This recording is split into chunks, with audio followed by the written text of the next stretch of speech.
Well, I mean, I was a big supporter of Charlie early on, and I had about six figures into the, when it really, really mattered. I think um, I did kind of suspend my money going over there.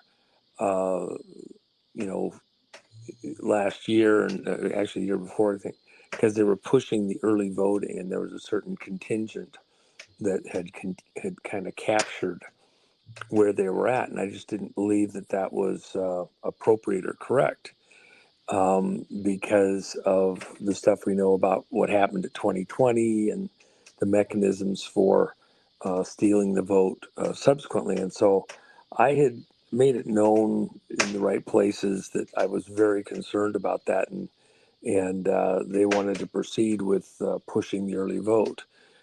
And by the way, President Trump said that too several times.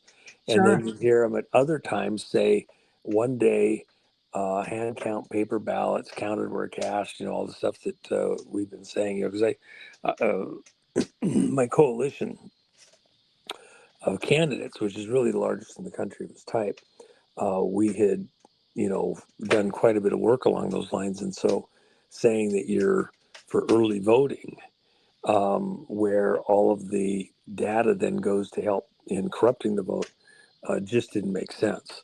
Sure. But that, as a specific separate issue, the thing that I loved about Charlie, and it was, he was consistent all the way along, his ability to articulate um, Christian perspectives, values, and tie them to America all the way back to the Pilgrims and the Constitution, right up to the present. He's really probably without peer. I don't think there's anyone else that could convey as on a dime and consistently and precisely a lot of the stuff that he was talking about within those values. And the ones that can, um, you know, uh, are now coming out and emerging and getting some traction, but that's in the vacuum of his presence.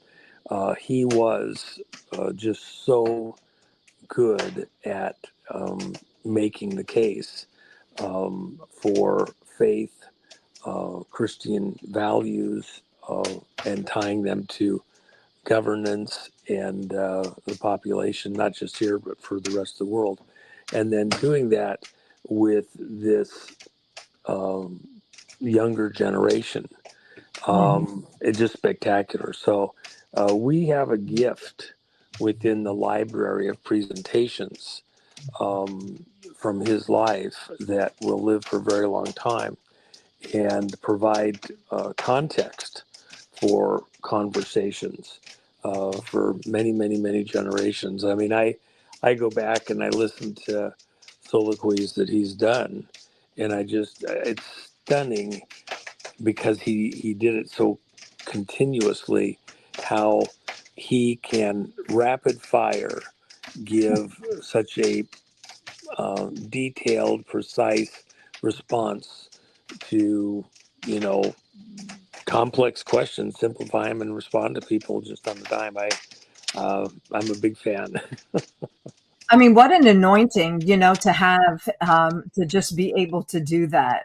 It's just amazing, and the lives that he touched through. I mean, I hadn't. Let me just interrupt you.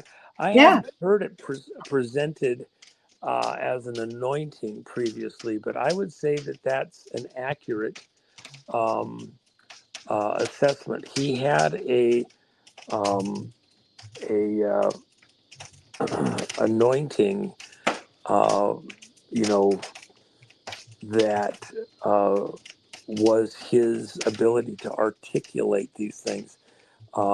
That was his uniquely, and I would say that's a very interesting way to couch it. And I'd say it's probably very very accurate from a divine perspective. He had a mantle on these particular ways to present to the youth that was his uniquely. Yes. Yeah, absolutely. Well, I know that it's actually propelled, like we stated at the beginning, so many of the youth to step up. I know our son, Noah, who's 26 years old, was basically in tears when he heard the news. And yet he said, this has all allowed me to just really look interperspectively, to basically say, what have I been doing to spread the gospel? What have I been doing to help humanity?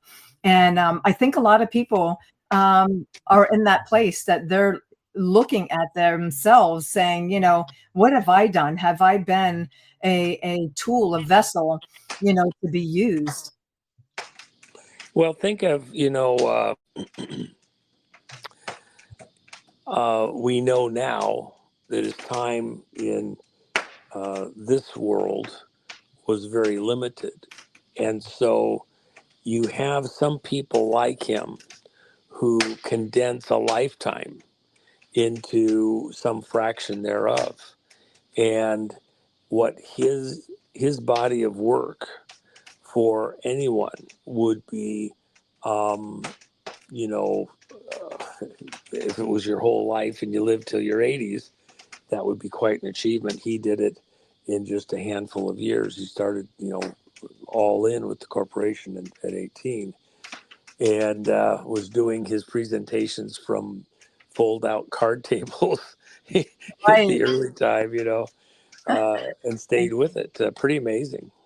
Yeah, definitely. It just makes me think too is that, what are we doing in between the dash, when you're born and then when you die? What are you doing in that time? I remember Tim Tebow making that comment before, and it just made me think of, wow, God has created us to be, to step in, to be of influence, of to be what he's ordained us to be. And so, again, I think that it's awakened a lot of people, and that's for sure.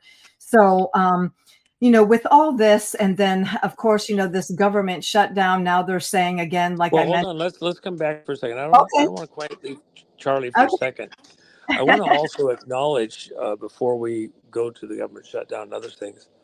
Hmm. There is valid, serious controversy Yeah. about the Okay. circumstances I didn't know if under you which. wanted to go there. No, I do want to go there because I think Okay. it's incomplete Yeah. to only talk about Charlie's life.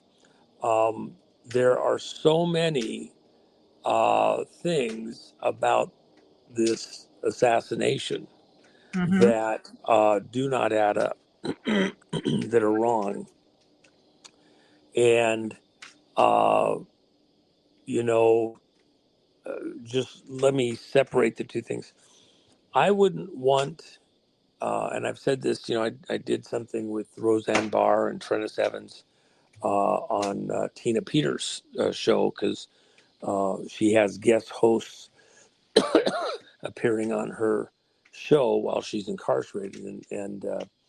Um, by the way, we had it set up, it was all in place for her release on her birthday. And we have one person that has blocked that, and that's Todd Blanche. He's number two at the Justice Department. It's an appointed position. Only President Trump can fire him. He's number two. Uh, uh, Pam Bondi is number one. And Pam has been kind of, uh, I wouldn't call it MIA, but she has been remote managing the operations over at Department of Justice from her home in Florida and going up to Washington, D.C. as needed. But in the day to day stuff in the office, excuse me, it's been primarily Todd uh, uh, Blanche over there. And the thing that's disturbing about that uh, is that he has repeatedly blocked certain efforts over at Department of Justice that have really put him at odds with President Trump. And President Trump stated positions on where he wanted policy and actions to go over at Department of Justice. And so a number of people, I didn't feel personally licensed to step out and speak about these things over the last several months as this was becoming more and more apparent. But Peter Tickton, President Trump's friend, who is, went to school with him, let's put it this way. When President Kennedy was assassinated, Peter Tickton and Donald Trump were only 2 desks apart when they heard the news. That's how long Peter Tickton has known President Trump. Wow. And, up through high school and on through their career lives. So they've been friends all that time. Peter Tickton's an attorney out of New York. He talks to Trump several times a week and is the attorney of record now for Tina Peters, something that Trennis Evans and I were able to work through. Back last summer, late spring, to represent Tina Peters. So with all that in mind, he's come out and said that Todd Blanche has been this problem over Department of Justice and specifically on the Tina Peters case. And then other attorneys in Justice Department and other locations have since come out since Sunday and presented their own insights there. So, I've been feeling some license. Really, everybody here, if you're on Truth Social or something like that, it's appropriate. And I would encourage you to go on and encourage the president that Todd should step down or be removed over at Department of Justice. He's in the number 2 position, and he's really not following the president's instructions, direction on where the country is supposed to be going in the Justice Department's operations and actions. And so he really needs to be removed at this point in time. He's not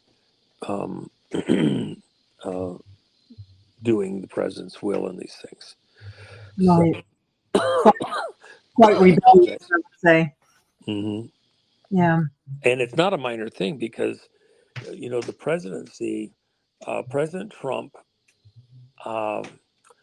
there's this sense that justice must be a core theme within this second or third, depending on how you want to look at it, right. term for President Trump. And it's not right now. And it needs to be a center point, while they got a grand jury indictment of Comey the other day, it was reluctant. It was the last second. The president, asking them to move on that. They did it at the end in a fairly hurried manner because the president came out publicly, and said, what the hell's going on over there? And do your job. And and Tina Peters, from my perspective, this is one of the most important things that has to be addressed. You have a 70-year-old heroine who is tied to the railroad tracks. The train's coming every single day, every hour at this point in her life is so hyper critical. And she's actually been in physical danger from some of the other inmates where she's been incarcerated, let alone she's a cancer survivor. And the food, the mystery meat, all the other stuff, she really literally can't hardly eat anything there. She just she has a piece of fruit here and there, and this has been extremely grinding. And everybody involved is pretty aware that on appeal, she will get all of this conviction overturned. There's just no question about it because of so many things. And in most any other case, This is a person who in her whole life never even got a parking ticket, if you can Right. imagine, let alone a speeding ticket.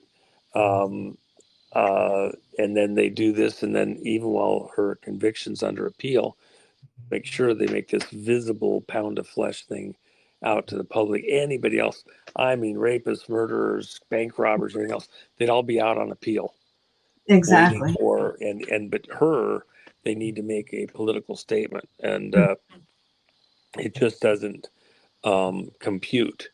And so she should be out while her case is appealed or overturned.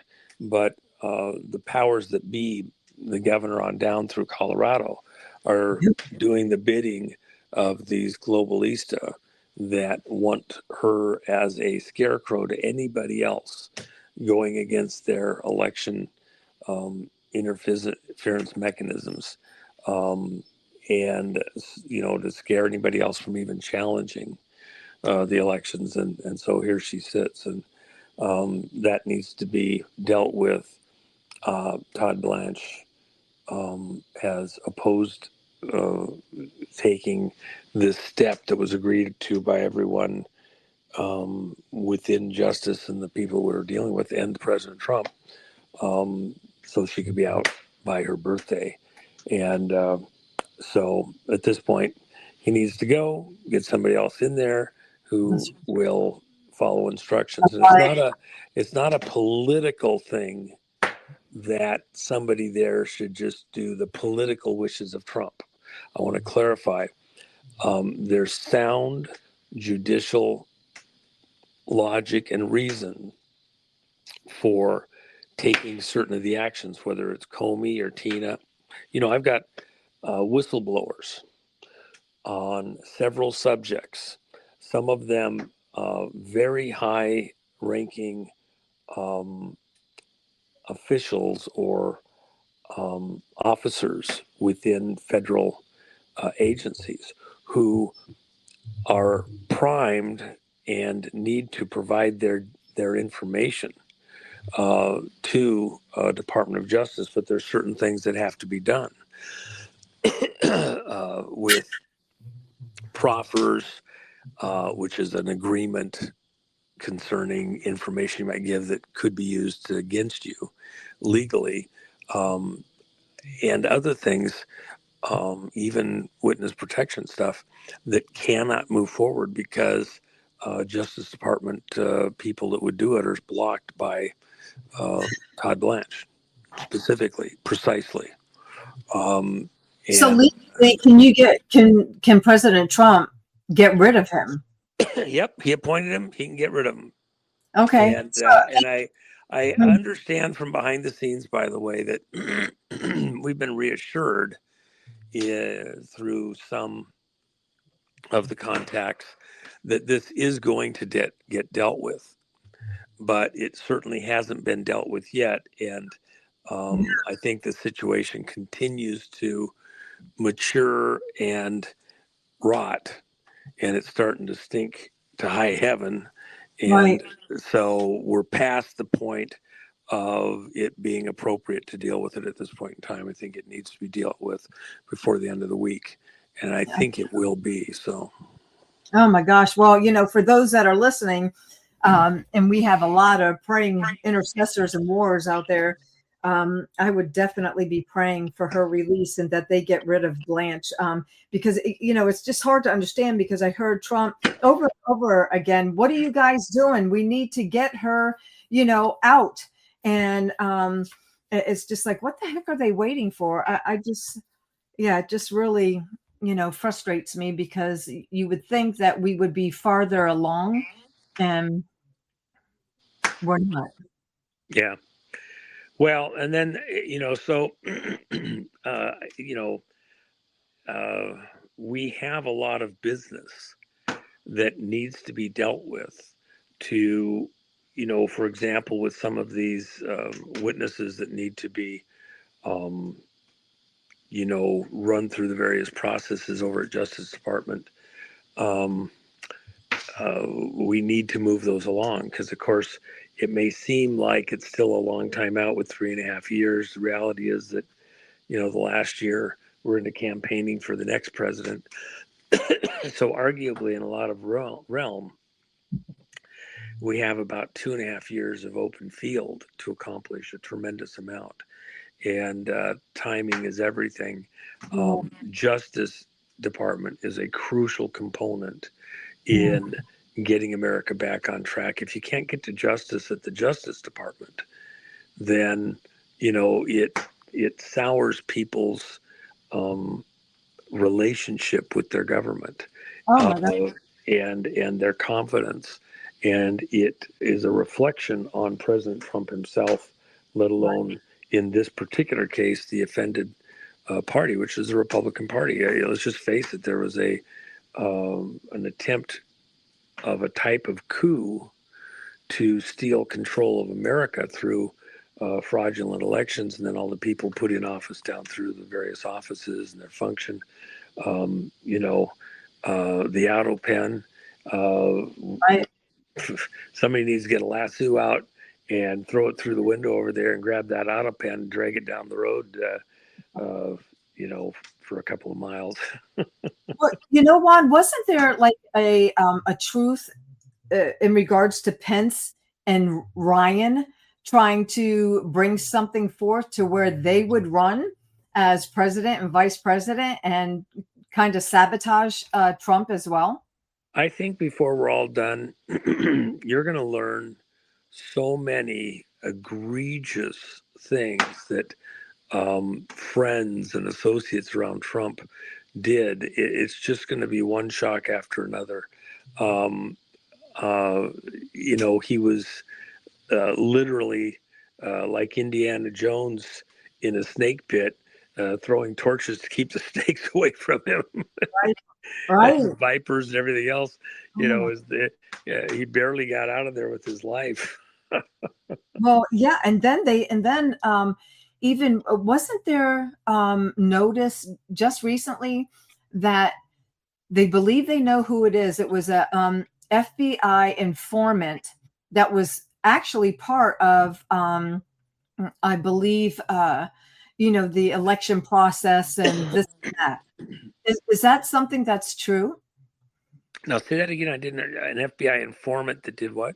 Yeah, there was an informant within the FBI that was there helping the campaign for Trump, but in actuality, they were, very crooked. Well, it's a little bit more involved than that. Okay. A year before Crossfire Hurricane started, hey boy, you want to sit down? Come on. A year before Crossfire Hurricane, Comey, and we know this because there was a female FBI officer employee who was present in the room in 2015 after Trump announced he was running for the presidency. Comey brought in 2 female FBI officers and charged them to go infiltrate the Trump campaign and try to honeypot men inside the Trump campaign and learn anything that they could learn by getting in there. In other words,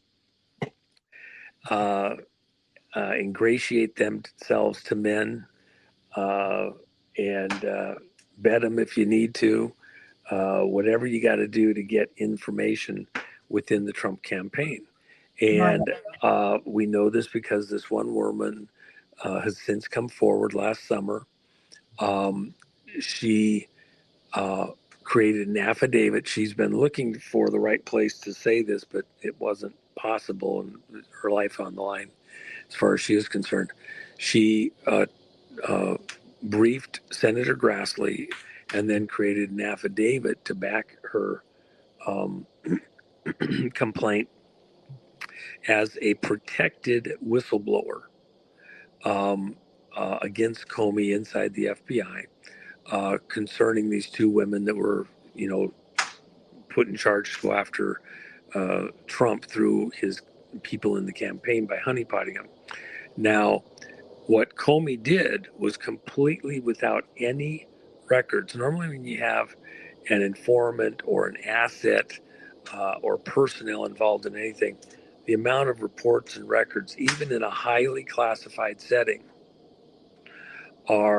you still have to generate reports that are discoverable by congressional oversight committees within certain legal circumstances. And there are limits to what FBI personnel, assets, etc., can legally do with,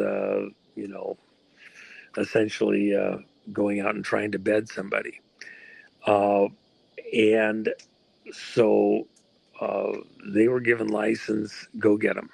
Comey violated so many different areas of the law within his role as the director of FBI.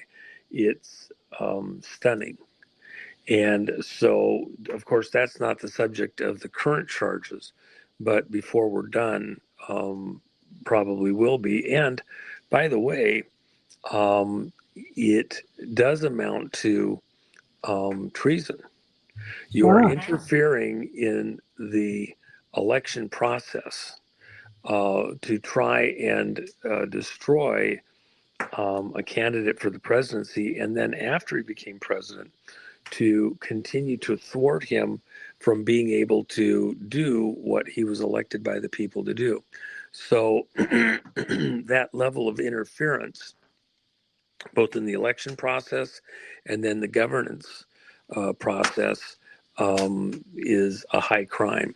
And we haven't even gotten to that technically with these charges. These are very simple compared to what could come. And by the way, he can still be charged with other crimes, both in the Justice Department and in non-Article 3 court, in other words, in a tribunal. And I suspect that before we're done, because of all the blockages that everybody here is aware of in the normal justice and judicial processes, that it will end up having a tribunal on this. Yeah, I can see that definitely. It's just amazing. Do you who do you think will be next on the list in regards to indictments? Would it be Brennan? Would it be Hillary? It'd be Brennan. You've got Hillary. You've got a number of players in there because, of course, what is the core of the election interference from 2016 and 2015 was the Russia stuff. And by the way, let's be absolutely, totally 1 trillion % clear on this. The attempt to stop candidate Trump from reaching the presidency in the election in 2016 was all coordinated between the Clinton campaign and British intelligence. Yes, and this seems to get lost. I've talked about it all the way back to 2016 and 17. British intelligence was these globalista, these bloodline families, all the secret handshake crowd. There's really multiple operations coordinating their actions. Club of Rome, Atlantic Society, CFR, the Davos crowd, multiple intelligence agencies, NATO partners, etc. None of them wanted Trump, so they were colluding. But at the head of the snake in this situation is literally the Brits. And so, for example, you had Dearlove, who was the former head of MI6, kind of the same as Brennan. MI6 is their foreign intelligence. MI5 is like our FBI. So MI6 is like their CIA, and then MI5 is like our FBI. And you had Steele report, another British agent, And all of that was manufactured out of whole cloth. There was never, ever a scintilla of truth in it. And then the information concerning Flynn, who was briefly President Trump's national security advisor, of all the things that Obama could have talked to President-elect Trump about in their meeting before Trump took office, and they had a private meeting at the Oval Office. Of all the things that Obama could have talked to President Trump about, he spent most of that meeting warning Trump that he couldn't have Flynn as his national security advisor because Really? Flynn had been compromised and had a sexual liaison with a Russian spy, Svetlana, whatever her name was, at a meeting that occurred at Cambridge that was put on by another essentially American spy, Stephen Halper. Stephen Halper was an aide in the Reagan White House. He was actually under the command and control doing the behest of George Bush Sr., who had come out of the CIA during the Carter administration, become the vice presidential candidate with Reagan, and then was, he was the one that ran Iran-Contra. Right. Reagan didn't know all the details of that. It had only been thinly briefed. And then when it all came out, it was really Bush that done it, but he never heard that. And Reagan took responsibility for it. Says, well, I didn't, realize these things were going on, but, the buck stops here. I was in charge and blah, blah, blah. My complaint with Ollie and the others that were involved there at the White House is that the records that they destroyed in the White House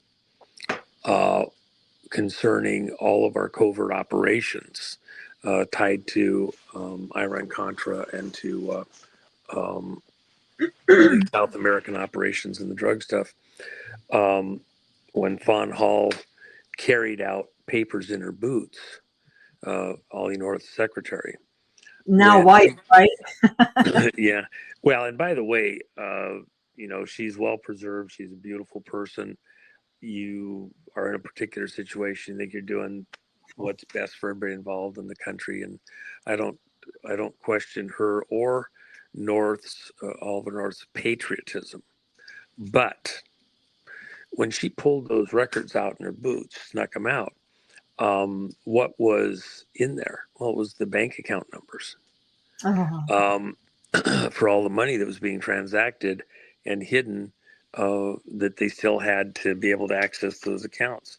The rest of the records were all destroyed for the most part by Ollie North. Had those records not been destroyed, you would never have gotten a Bush presidency by either the father or the son, or Cheney as the vice president, and a lot of the activity going on all the way up to SES with the shadow government, Senior Executive Service, which is currently the monster that's the biggest monster that we're fighting of all of them. That's what people don't understand. The agency of government that's captured control of the American intelligence agencies, Homeland Security, and everything else. It's Senior Executive Service. Every time Cheney had a fake heart attack, they laughed about the fact he was overrunning the shadow government. Well, they actually weren't kidding. So anyway. Right. Because being a part of the Illuminati or Masons or whatever, they tell you a truth within a lie, and so it doesn't surprise me. You know what's this just popped in my head. A lot of people are talking now, Juan, about Netanyahu, and that Netanyahu is pulling the strings of President Trump.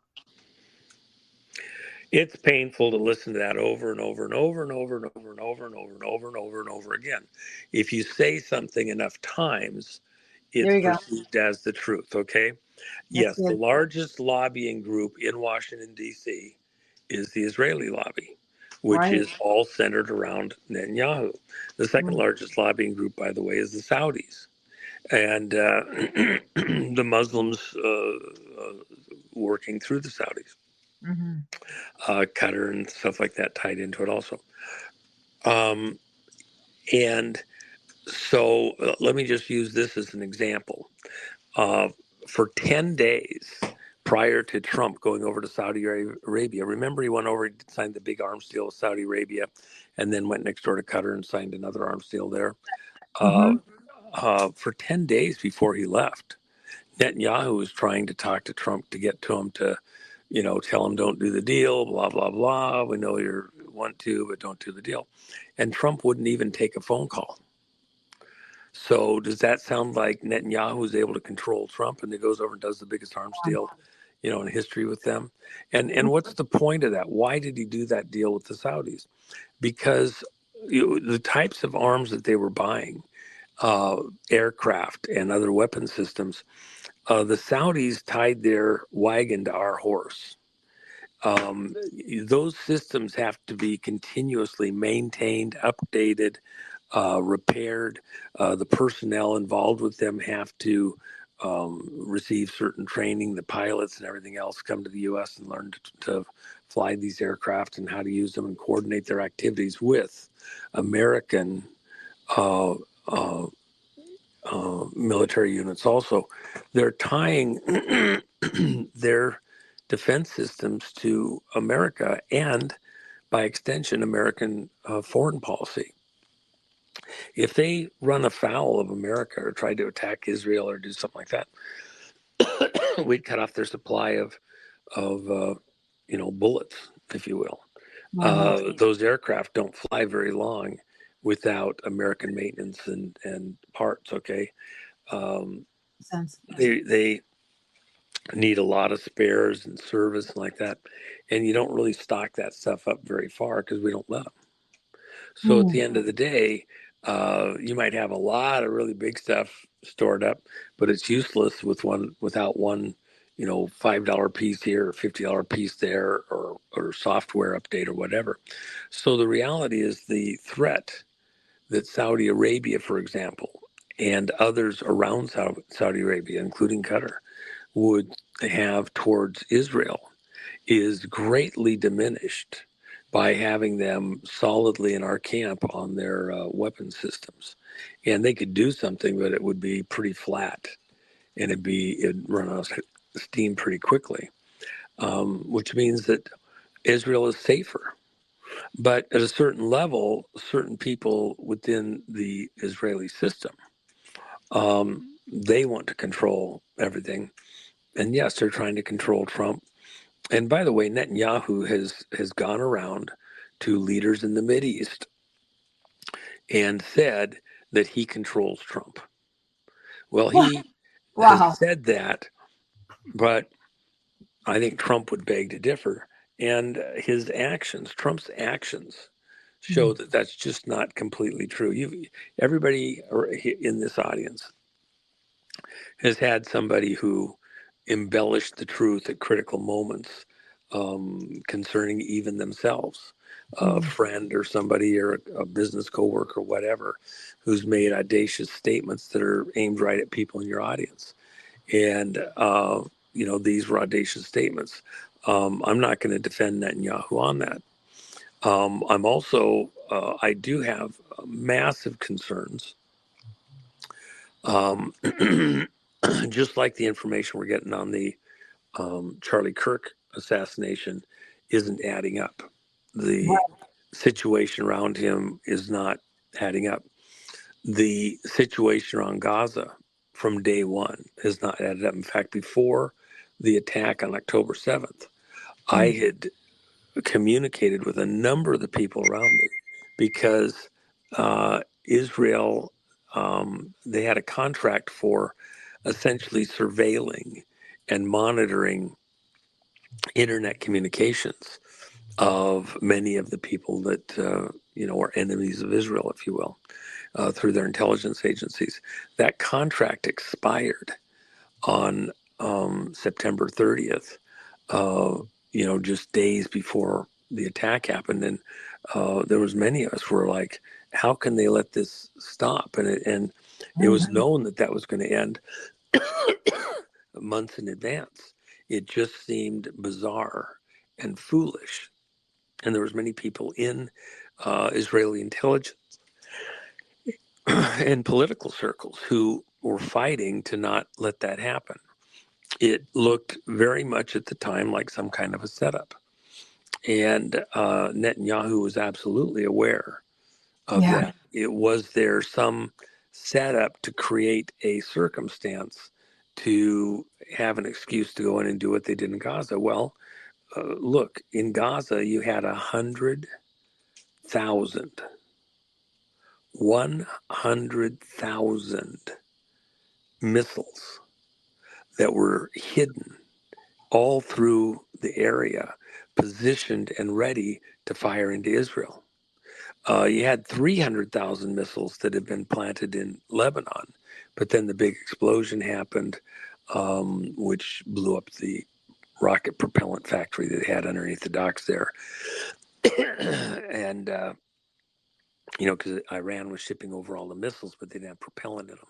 So they had to manufacture the propellant there locally. And with a big scam, they had the material fertilizer that could be turned into rocket fuel, and the processing facility was there at the underground there at the docks. And so it was going out in pickup trucks to fuel all these missiles. Well, you had 100,000 missiles there in Gaza that were ready for some type of an attack on Israel. And unlike stuff coming from, say, Iran or from Lebanon further away, the flight time of these missiles out of Gaza was, seconds in many cases, or just, short duration that didn't give you time to identify them from an Iron Dome type of situation, even for lasers, which there's some systems that are not public, which are the reasons why these missiles are not getting through from Iran and other places. So with that in mind, you still got to get to them fast enough, and they're all spread along that line, right there at the edge of Israel. An extreme threat, coming up with a reason to then go in and demolish those whole areas. Look, as demolished as that Gaza region looks, when you look at the images, the drones, the satellite, whatever, there's still a very active, threatening force there. They still have, a large number of hostages which haven't been located, all the tunnels and everything else. Those tunnels weren't dug last week. Right. And those systems weren't just yesterday. So that area had been being built out and prepared to use against Israel. And if Israel had to create some acceptable false flag to be able to go in and deal with it, I understand. I'm not saying that I agree with it. I'm just saying, you can understand why somebody might mentally do the gymnastics, politically, militarily do the gymnastics, and decide that they needed to do something, start it, and make it look like the other guy started it. So, So do you think that maybe Mossad was involved with Charlie Kirk, or? well, I let me say it this way: I think it's premature for Okay. us to draw an absolute conclusion. War is based on deception, all war. Yeah. So true. So if you want to villainize your opponent, that's why we call them false flags. You go hijack somebody else's ship and you sail into the harbor under their flag and you've pirated it, and then you go damage somebody else's stuff or whatever under a false flag. Oh, you mean like January 6th? Yes, exactly. All right. Or any number of other instances you could do, including 9/11 itself or Oklahoma City. Correct. Yeah. Yeah. So, Wow.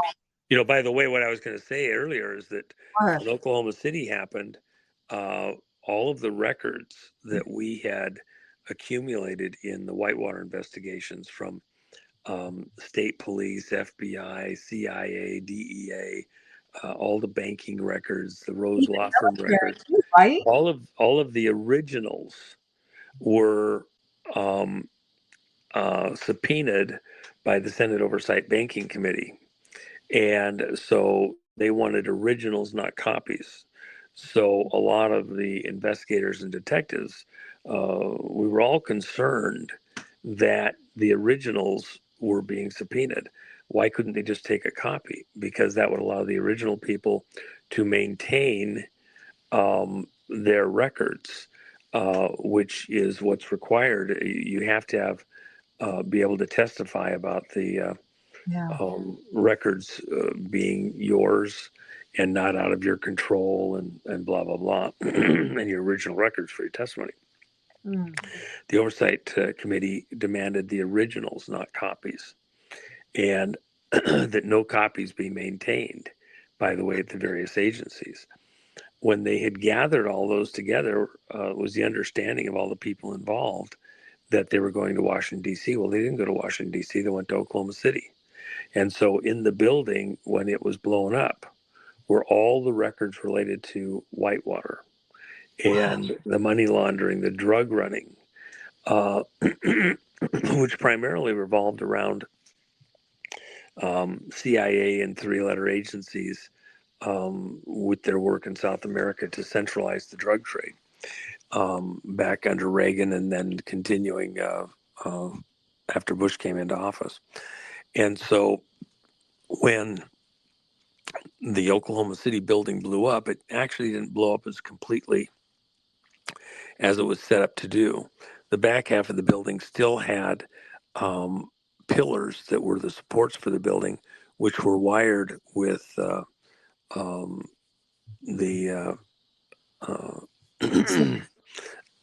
explosive devices and detonation cord that has a very high rate of detonation that could liquefy essentially the concrete pillars in those areas.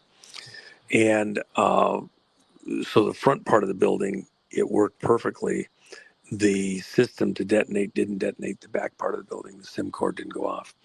And so they couldn't remove the records without being too obvious. So what they did is decided the building couldn't be saved, and then collapsed the building into a big hole right there and covered it over. And in those records, all the records from Whitewater, from Arkansas, and from the drug running and CIA and FBI and everybody else involvement was all buried there at the building. And you lost, supposedly everything. Oklahoma City was a false flag to destroy the Whitewater records. That's the way it is. And then 9/11 to probably get rid of records there. Well, there was records there. It was primarily to initiate the Patriot Act, which gave us Homeland Security and centralized all the intelligence gathering agencies. And then for records, the records weren't in the two towers primarily. They were in Building 7. Building 7 was the control center for continuity in government for New York and other agencies. And so here, Building 7 is nothing hit it. There's no reason on planet Earth. It was a 50-story building that nothing hit. There was no big fires or like that. There is zero excuse on planet Earth for Building 7 to have come down. There's no excuse. Yet it came down in its own footprint. Well, that's where all the records were. Right.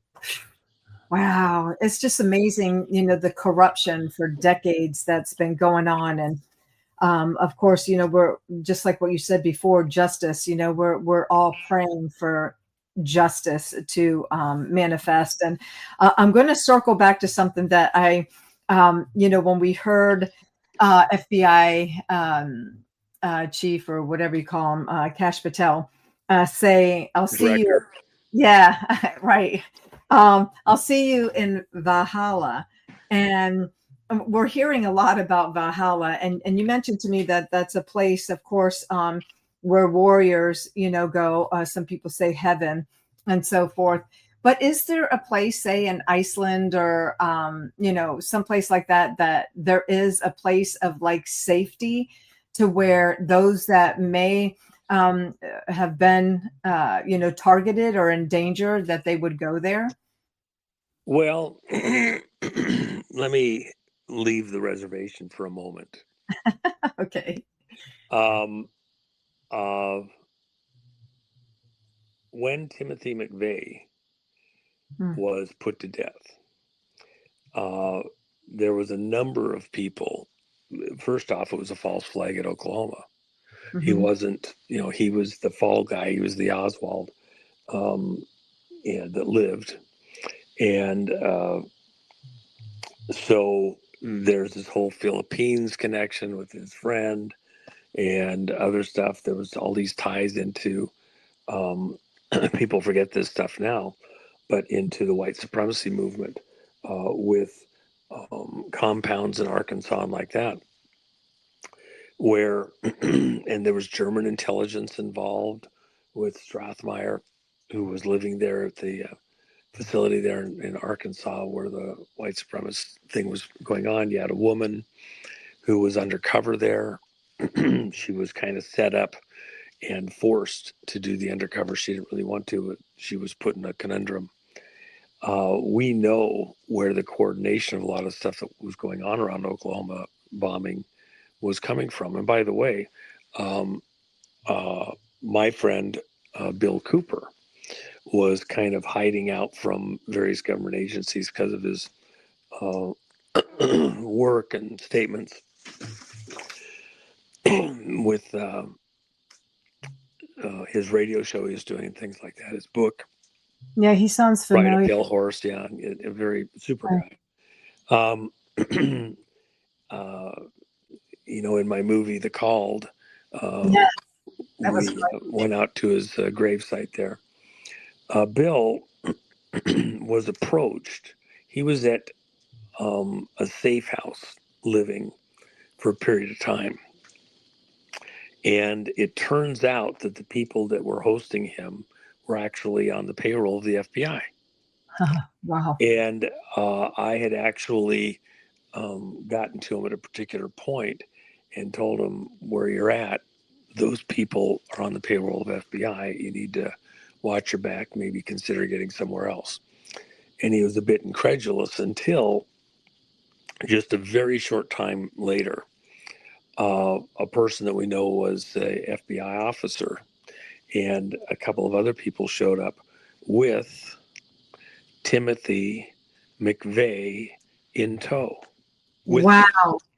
And they met with Bill, tried to, get a relationship going that seemed, spur of the moment, and he and Timothy would be great friends and communicate like that. But because Bill was aware that these were friends of the people he was staying with, and because I had informed him that they were on the payroll of FBI, he didn't trust anybody they brought. And it was only later that we figured out who the players were that were involved in that. And they had tried to set Bill up with Timothy McVeigh, who was in the managing custody of FBI when they showed up at that house.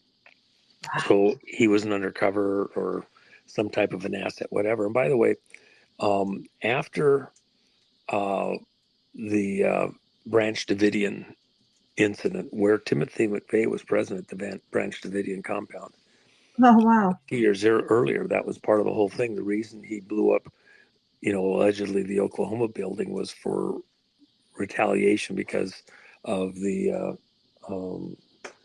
killing and everything at the Branch Davidian compound 2 years earlier. So, but we have, there was a producer on a movie thing who was out scouting locations for a movie and taking pictures. And he was at a base in North Dakota. And while he was at that base, he needed help kind of looking at, I believe it was a tank. and repositioning it slightly and doing whatever. And so the person that was appointed to assist him, who had, free moment or whatever, by one of the officers there, was Timothy McVeigh. And he has pictures of McVeigh when he was supposedly out roaming the country. Nobody knows where he's at, what he's doing, in fatigues, on the Wow. military base, moving the tank around for this producer. So he Wow. was clearly on the payroll and directly involved with military after what happened at the Branch Davidian compound, where he's supposedly just a person that's, got mental issues, who's been let out of the service from his Iraq war service, and before Oklahoma City, where he supposedly is the bomber. And by the way, a lot of people don't remember this. What were the circumstances under which McVeigh was picked up after the bombing? He supposedly gets out of the vehicle. There's nobody else involved. Bullshit. There was another guy involved there. And walks away. And then he has a getaway car parked in the area. Oh my And God. he gets Really? in the getaway car and he drives off. I think it was a Ford LTD, as I recall. Oh my White, gosh. Do you white have water Ford there? LTD. I do. I've been drinking a little bit here and there. I got a little bit of Okay. smoke from the fire. Yeah, you need to drink something here. Wow, that's absolutely crazy. Well, let me ask you this. Okay, do you remember how did he get found? How did he get picked up? How did he get identified? Think about it. He gets in a car, drives away. How did they know to go get him? And by the way, let me just add one other thing. So, without giving it all away, there was a certain surveillance aircraft that just so happened to be flying a route that included the compound, which was the white supremacist movement there in Arkansas. And then the aircraft happened to be right over Oklahoma City when the bombing went off. Wow. Did one wide circle just before and after, and then continued on its route from east to west. How is it that the timing on that surveillance aircraft was so perfectly timed to the explosion? But so then McVeigh takes off, and where's that film? Yeah, he gets in his getaway vehicle that he pre-positioned. And by the way, think about this. When did he park the surveillance vehicle? And then what, did he take Uber? Oh, they didn't have Uber then. How did he get from the surveillance vehicle to the van that was set up with all the explosives, blah, blah, blah? Why didn't they pick up the car if it was there for a couple of days on the street there in Oklahoma, or ticketed or whatever, right? So he's doing his mad dash getaway. And he's driving down the road. Nobody knows I'm here. Nobody knows I'm at. And he's gotten away clean with this. He gets, I don't know, I think it was 60 miles away, 50 miles away. And a Oklahoma State trooper pulls him over. Now you have to think about this. Yeah, this huge explosion. Everybody has been called to come show up and deal with it. And they're all, everybody on duty, off duty. But fortunately, you got to leave a few guys on the street to do stuff. So this trooper pulls him over. Why'd he pull him over? Why'd he pick him out of all the other cars in traffic? Oh, because McVeigh didn't have a license plate on his car. When he was getting in his car, did he check to see that his license plates were still on there? Was he protesting as a protester? I don't have to have a license plate because I'm a sovereign citizen. Right. Whatever they want to use for an excuse. Who took the license plate off his car so they'd have an excuse to pull him over? And then how did they put this and this and this and this and this together? Oh, and you're the suspect. Yeah. Okay. Huh. A lot of strange mysteries in there. Okay. Yes. So now you come forward. Okay. So there's a lot of mischief going on at FBI, CIA, all these other agencies, ATF, coordination with the troopers and like that. Think about that. Right. Skip over 9/11, which has huge problems also, Sure. and come up to January 6th. Right. Oh yeah, there was like a half a dozen FBI people there. It was mostly, park police there at the thing, and they were outmen, and Nancy Pelosi, said we don't need National Guard and all that, and it's all Trump's fault, all of course. Oh well, there might have been like a couple of FBI off-duty people there or whatever. They just were like, no, 275. Yeah. Right. Okay, and you think that's the whole number? It's not the whole number. Oh, That's sure. just FBI personnel. Yeah. Then you had assets, Right. and you had Ukrainians. Remember, I told you German intelligence had one of their operatives that was at the white supremacist thing in Right. Arkansas tied to Oklahoma, Strathmire. And then shortly thereafter, he disappears and goes into the woodwork. Totally German intelligence. Oh my gosh. Well, why that? Because they're coordinating between intelligence agencies. Let me just bounce around for a second. Well, how frequent does that happen? What do you think the whole thing with Epstein is? Right. Epstein and Bill Clinton were the CIA FBI side of the honeypotting operation that was the Epstein operation. Then you had Ghislaine. Ghislaine wasn't the British side. Ghislaine was the Israeli side, tied to her dad because it was the family business. Into, loosely said Mossad, but also a moneyed class of people that were tied to Israel, okay, and honeypotting them so they could control them for various things. What's the one that nobody ever talks about? It just gets glossed over every effing time. British intelligence, MI6. And who was the contact there? Randy Andy, third in line to the throne after Charles and William. Wow. And so Randy Andy was roping in people out of the British Commonwealth. He's the one that got, what's his name, the professor that's got cerebral palsy, I can't think of his name now, down The one there. wheelchair? Yeah, because what were they doing? They were getting people in out of the university system, get them there, honeypot them, blackmail them, let them get seduced, pay them off, whatever you have to do to around the green movement, which is the big thing that the Brits wanted to do on the science, to push the whole green thing for political and financial purposes out to the world. And so you had a president with Bill Clinton sucking in all of his friends from the U.S. side, and CIA and FBI were tag teaming them to do stuff they wanted done. You had Randy Andy from the Brit side bringing people in from across the Commonwealth and university system, politicians, etc., being honeypotted and blackmailed there. And then you had the Ghislaine side, not to the Brit thing, but primarily to the Jewish component of professors, businessmen, people like that could then be blackmailed and honeypotted.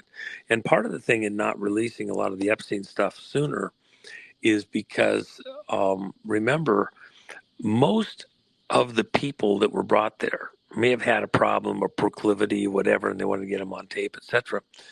But a significant, if not the majority, of the people that were brought there weren't engaged in these activities before they got there, and they got set up.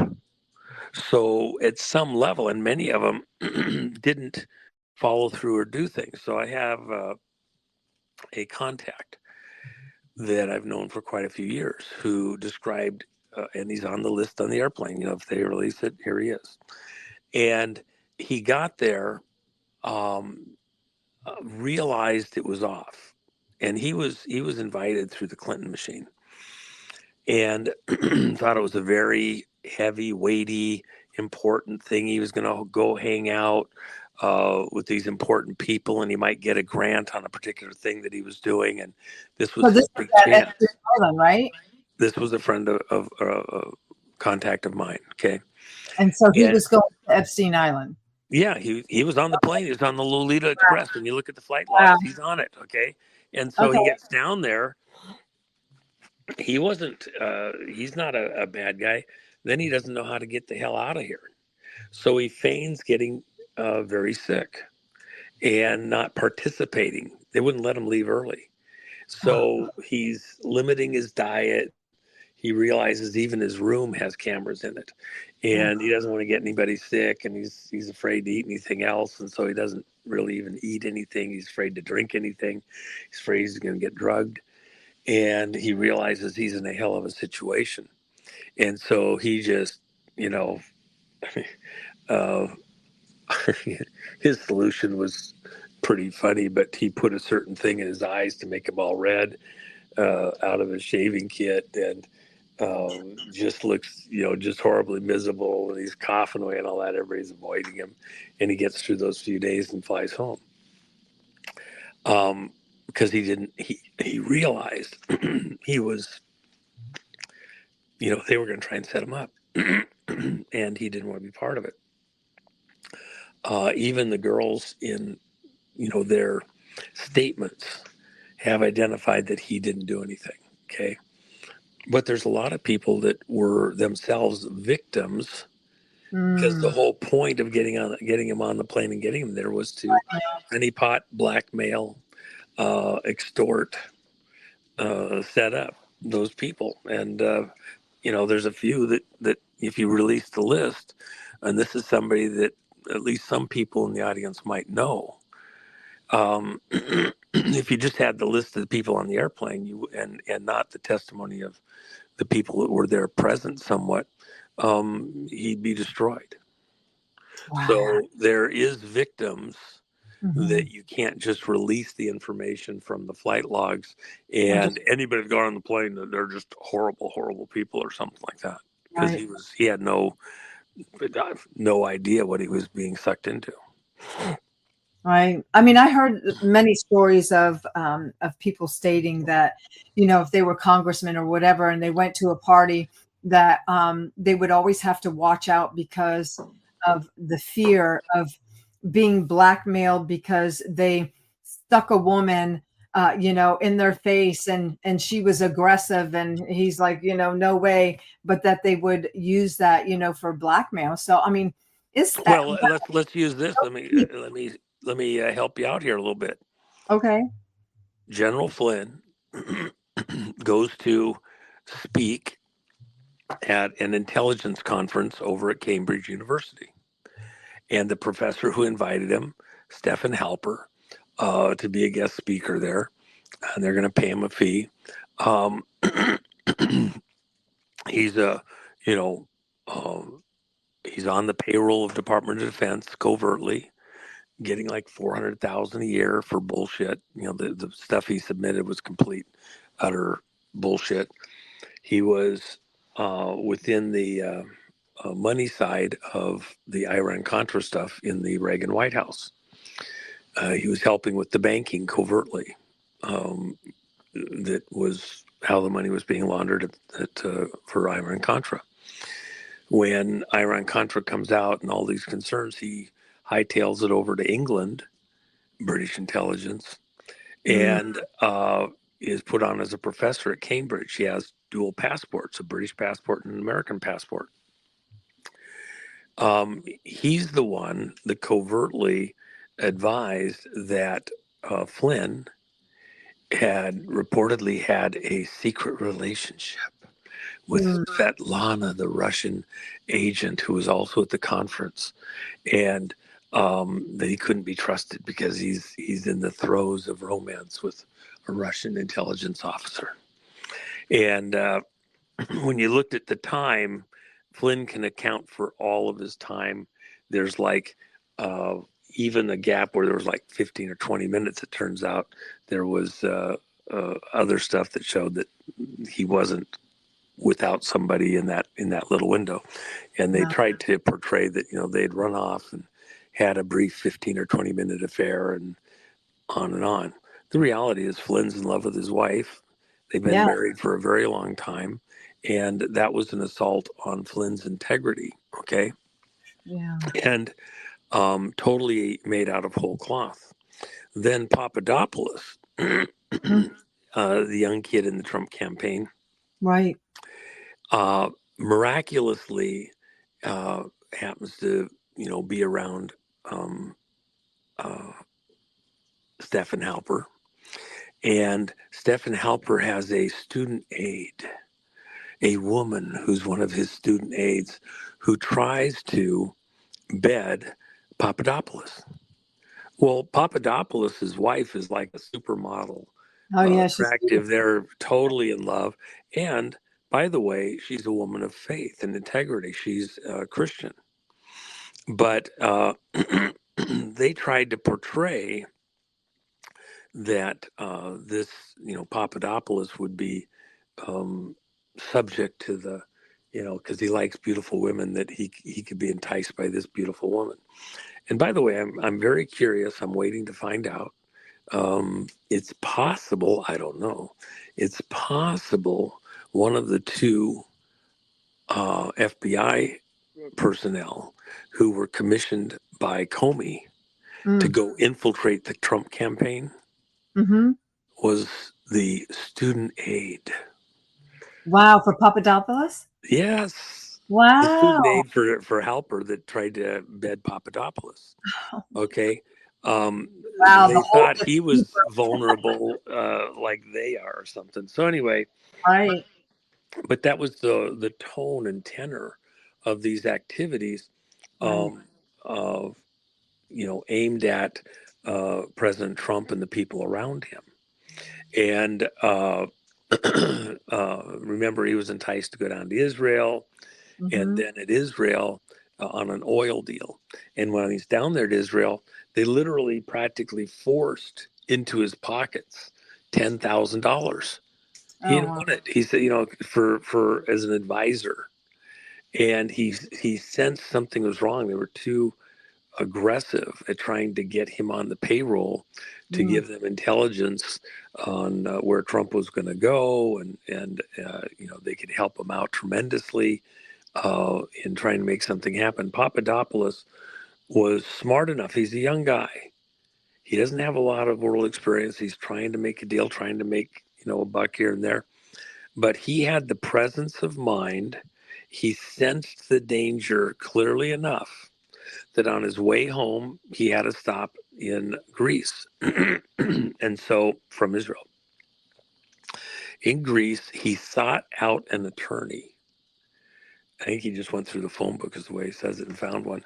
And then he explained the situation. The attorney advised him, and the attorney kept the $10,000 there in Greece. When Papadopoulos got on the plane and flew back to the United States, he was met by FBI at the airport as he landed in the United States. And he was immediately carted off, as he provided his passport, they held him and said, "Oh, hold on a second." And they take him to a room. The FBI is there. They go through his bags. What are they looking for? The $10,000. Because if he Right. had $10,000 and maybe just some other change from his trip, he'd have been bringing back more cash than he's allowed to. And then they had him. They were trying to get him set up. Well, you violated the law here, but if you cooperate with us, maybe in this other matter, then we could not charge on this. FBI was involved. They were going to try and get him as a confidential source into the Trump campaign. Wow. Oh my Okay, gosh. this is the kind of Comey deep tricks that were going on. Wow. Okay, so let me ask you this in regards to Trump and our President Trump and First Lady going to meet with I don't even like to say King Charles. What was that a statement? Oh, it was a statement, all right. Let's start out. You mentioned Melania, okay? Yes. And of course, the purple that Oh, she the wore is purple. Yeah. royalty, but it's also it represents both the Like blue and the red, and so oh, she represents all of America. And then when she's there, unlike other wives and other bullshit, she doesn't curtsy, she doesn't bow.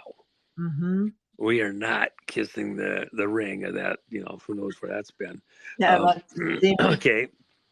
But um, and then Trump, when he reviews the troops, shoot, King Charles is like in a different zip code. He's so far back. Who's reviewing the troops, Trump or King Charles, right? Uh, Right. there's all sorts of little things. And by the way, in the letter to the generals to show up yesterday in Yeah. Virginia, okay, in the fourth paragraph, go back and read that.